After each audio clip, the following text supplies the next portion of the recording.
కోపం, ఈర్ష్య, ద్వేషం, అసూయ వంటి దుర్గుణాలు మనిషి పతనాన్ని శాసిస్తాయి. కోపం కొద్ది రోజులకైనా తగ్గిపోతుంది గాని ఈర్ష్య, అసూయ మాత్రం రోజురోజుకి పెరిగి మనసును ప్రశాంతంగా ఉండనివ్వవు. తన కుటుంబం కన్నా బావమరిది కుటుంబం బాగుందని అసూయపడిన ఓ బావ వారి ఇంట సంతోషం లేకుండా చేయాలని భావించాడు. తన కుమారుడి పట్ల అవమానకరంగా మాట్లాడాడని అతనికి ఏకంగా కుమారుడే లేకుండా చేశాడు. మావయ్య అంటూ దగ్గరకు వచ్చిన 4 ఏళ్ల చిన్నారిని కర్కశత్వంగా గొంతు నిలిమి చంపేశాడు.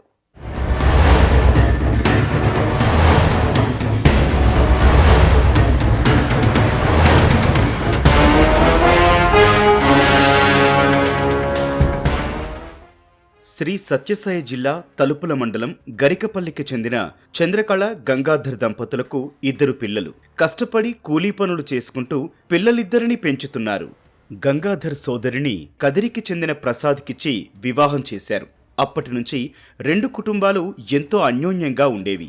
అయితే ప్రసాద్ కుమారుడికి బ్లడ్ క్యాన్సర్ సోకడంతో లక్షలు ఖర్చు చేసి వైద్యం చేయిస్తున్నాడు. ఎంతో మంది వద్ద అప్పులు చేశాడు. ఈ క్రమంలో గంగాధర్ దంపతులు కూడా 2 లక్షలిచ్చారు. ఇంకా డబ్బులు అడుగుతుండటంతో తమ వద్ద లేవని వారు చెప్పారు. ఇంత అప్పు చేసి అన్ని లక్షలు పెట్టి వైద్యం చేయిస్తున్నావు, క్యాన్సర్ నయమయ్యే అవకాశం ఉందా లేదా అంటూ గంగాధర్ ప్రశ్నించాడు. డబ్బులివ్వకపోగా తననే ప్రశ్నిస్తాడా అని ప్రసాద్ తన బావమరిదిపై కక్ష పెంచుకున్నాడు. వారి పిల్లలిద్దరూ ఆరోగ్యంగా ఉండటంతో ఈర్ష్య పెంచుకున్నాడు.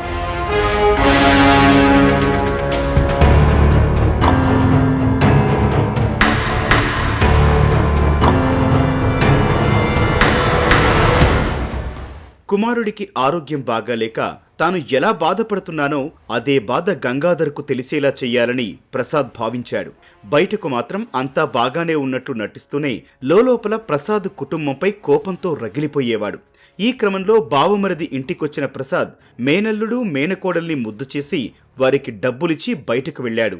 దుకాణం వద్ద కొనుక్కొని తిరిగొస్తోన్న క్రమంలో మామయ్య ప్రసాద్ను చూసి బాలుడు హర్షవర్ధన్ మళ్లీ అతని వద్దకు వెళ్లగా అక్క ఇంటికి వెళ్లిపోయింది. ఆ తర్వాత ఎంతసేపటికి చిన్నారి ఇంటికి రాకపోవడంతో తల్లి కుమార్తెను ప్రశ్నించగా మామయ్య బండి ఎక్కాడని చెప్పింది. దీంతో కంగారు పడిన చంద్రకళ ప్రసాద్కు ఫోన్ చేసి అడిగింది. తనకేమీ తెలియదని బదులిచ్చాడు.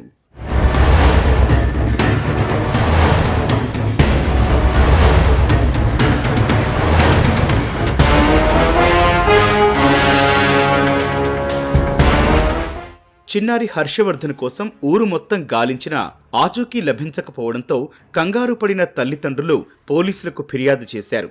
అయితే మేనల్లుడిని బైక్పై ఎక్కించుకుని వెళ్లిన ప్రసాద్ ఎన్వీకుంట మండలం గౌకనపేట అటవీ ప్రాంతంలోకి తీసుకెళ్లి గొంతు నులిమి హత్య చేసి మృతదేహం అక్కడే పడేసి వెళ్లిపోయాడు. చిన్నారిని చివరిసారి ప్రసాద్ వద్దే చూసినట్టు హర్షవర్ధన్ అక్క చెప్పడంతో గంగాధర్, చంద్రకళ పలుమార్లు ఫోన్ చేసి అడిగినా తనకేమీ తెలియదని బుకాయించాడని వారు కన్నీటి పర్యంతమయ్యారు.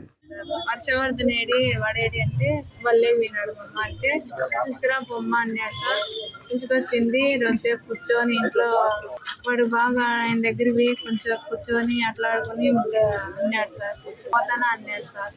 పోతానా అంటే నువ్వు బాబు బయటకు వచ్చేసినాడు. వాడు 20 రూపాయలు డబ్బులు ఇచ్చినాడు సార్. ఏమి తేలేదని ఇద్దరివి తీసుకోకండి అంటే వాడు ఒకడే పోతుంటే నేను పాపని పంపించిన సార్. ఒకడే వద్దు పో అంది. ఆయన వెళ్ళిపోయినాడు సార్. చింతమానంత దూరంలోకి పోయి బండి నిలబెట్టి ఎవరితోనో మాట్లాడుతూ ఉన్నాడు సార్. వీళ్ళు అంగడివి వస్తా ఆయన మళ్ళీ చూసినాడు సార్. నా కొడుకు చూసినాడు, మామ ఆడున్నాడు అని పరిగెత్తవి బండిలో ఆయన అక్కడ మలుకొని వెనకవి కూర్చొని ఉన్నాడు సార్. మీ మామ వెళ్ళిపోయినాడేమో, వాడు ఇంకా పిలుచుకురా పొమ్మ ఇంట్లోకి అన్నం తింటారు అని చెప్పినాడు సార్. మామ బయటకు వచ్చి చూస్తే మామ లేడు, బాబు లేడమ్మా అని చెప్పింది సార్. ఆయన ఫోన్ చేస్తే చూడన్నా ఇట్లా కనపరాలని ఎట్లా ఉంటాయని వచ్చినాడేమో బండిలో చూసుకుందామా లేదన్నా అంటే లేదమ్మా అక్కడ నేను వచ్చేసి నాకు చెప్పి వచ్చినా కదా అన్నాడు సార్. ఆయన వచ్చిపోయినాకనే నా బిడ్డ మిస్ అయింది. వానికి బాగా శిక్ష పడాలి సార్. నా బిడ్డకు జరిగినట్టే వానికి పడాలి. వాడు కన్నాలు లేదంటే నువ్వు ఆడున్నావు, తొందరగా వాటిని ఇద్దరు ఆడుకోండి, వాటిని వెనక వచ్చి ఆడన్నా తప్పినాడేమో అని అన్నాను సార్. 10 నిమిషాల్లో పోతున్నా కన్నారా, 10 నిమిషాల్లో పోతున్నా అన్నాడు సార్. ఖచ్చితంగా 1:30కు సెల్లు స్విచ్ ఆఫ్ వచ్చింది సార్. వాడికి సెల్లు స్విచ్ ఆఫ్ అని వచ్చింది. సెల్లు స్విచ్ ఆఫ్ వచ్చినప్పుడు నా బిడ్డను చంపుతున్నాడు సార్. ఇప్పుడు వాడు మళ్ళీ ఒక అర్ధ గంటకు మళ్ళీ ఆన్ చేసినాడు సార్, 2 గంటలకు ఆన్ చేసినాడు. యాడున్నావు నువ్వు, ఏంది స్విచ్ ఆఫ్ వస్తుంది, నువ్వు మళ్ళీ ఆన్ అవుతుంది, యాడున్నావు నువ్వు చెప్పు అని ఏరుతో మాట్లాడినా సార్ వాళ్ళతో.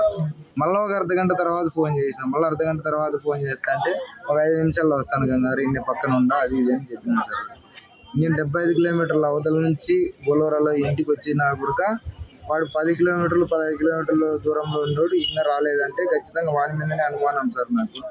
నేను ఇట్లా చంపుతాడని అనుకోలేదు సార్, వాడు డబ్బులు అమ్ముకున్నాడు అనుకున్నా. వాడు నా బిడ్డను చంపేసినాడు సార్. వాడు ఎంటబడి మామ అని ఎంటబడి దానికి కూడా కనికరం లేదు సార్.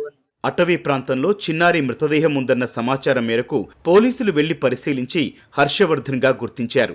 నిందితుడు ప్రసాద్ పోలీసులకు లొంగిపోయాడు. ఇతను ఈ ఫ్యామిలీ డిస్ప్యూట్ లో భాగంగా వాళ్ళ బావ గంగాధర్ పై కోపంతో ఈ గరికపల్లికి తరచుగా వెళ్తూ మృతుడు హర్షవర్ధన్ని తన దగ్గరగా చదువు తనతో ఉన్నట్లు అతను చాక్లెట్ ఇవ్వడము, బిస్కెట్ ఇవ్వడము ఈ విధంగా చేశాడు. ఈ క్రమంలోనే ఈ జౌకుల విలేజ్ చుట్టుపక్కల తీసుకుని వెళ్ళి 2 మిల్లిని చంపడం జరిగింది. కుమారుడి వైద్యానికి సాయం చేసిన కుటుంబంపైనే కక్ష పెంచుకున్న ప్రసాద్ మేనల్లుడినే హత్య చేసి 2 కుటుంబాల్లో తీవ్ర విషాదం నింపాడు.